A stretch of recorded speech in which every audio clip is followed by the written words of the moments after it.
Welcome to the Lowly Shepherd Podcast and this new segment that I've been doing called Ask the Pastor. And just every week, usually this will be on Friday. It's going to be on Thursday this week, but starting next week, hopefully it'll start being on Friday. But every week I want to going to try to just do one because I really want to kind of keep these to about 4 or 5 minutes, just little short sound bites. And going to continue the theme of going through the book of Genesis on some of these common questions that you get. And so we're going to get probably one of the most asked questions that pastors or really anybody ever gets about the book of Genesis. And we're going to be looking at Genesis chapter 4 today and asking the question, where did Cain get his wife? And so if you look at that, if you want to take your Bible, if you're where you can, take your Bible and look at Genesis chapter 4. And I'm just going to read through this real quickly. Now, Adam knew Eve, his wife, and she conceived and bore Cain, saying that I have gotten a man with the help of the Lord.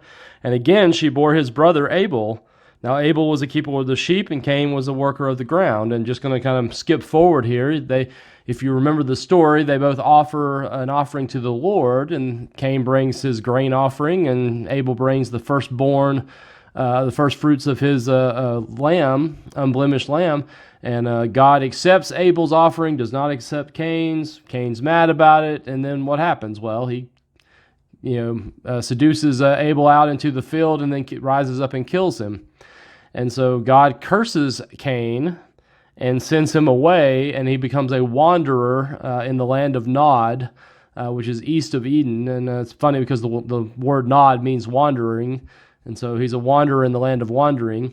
And then the very next verse there, and if you go skip down, it says in verse 17, Cain knew his wife, and she conceived and bore Enoch, and then he built this city and called the name of the city after the name of his son Enoch.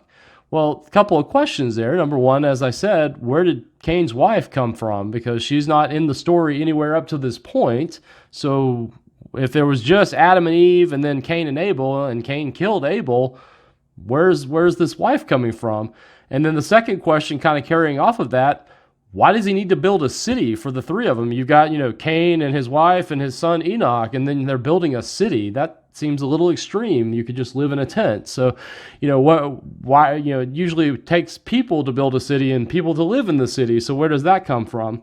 All right, well, it's actually a pretty easy solution to this.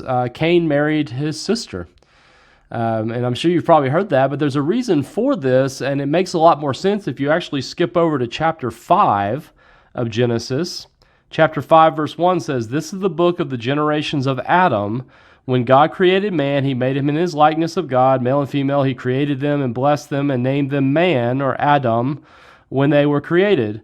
When Adam had lived 130 years, he fathered a son in his own likeness after his image and named him Seth."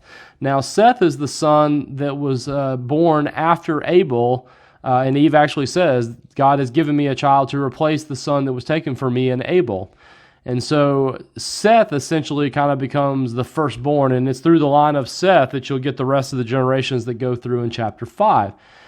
But what a lot of people kind of miss there is how old was Adam when he begot Seth? 130 years old. So what were they doing for 130 years? Well, they were probably fulfilling the Edenic covenant of going forth, being fruitful and multiplying. According to the extra-biblical book of Jubilees, written during the Second Temple period or the intertestamental period, that's in between the Old Testament and the New Testament. Not a canonical book, to be sure, but it does kind of give you some of the Jewish traditions. So the Jewish tradition in the book of Jubilees says that Adam and Eve actually had 33 sons and 23 daughters. Well, if you had 33 sons and 23 daughters, and they each married each other, and they each were having a kid on average, say, even if they had a kid every 5 or 6 years, low-end estimates say that you would have, after 130 years, several thousand people on the earth. So, yeah, no problems for Cain to find a wife or have people to live in his city with him.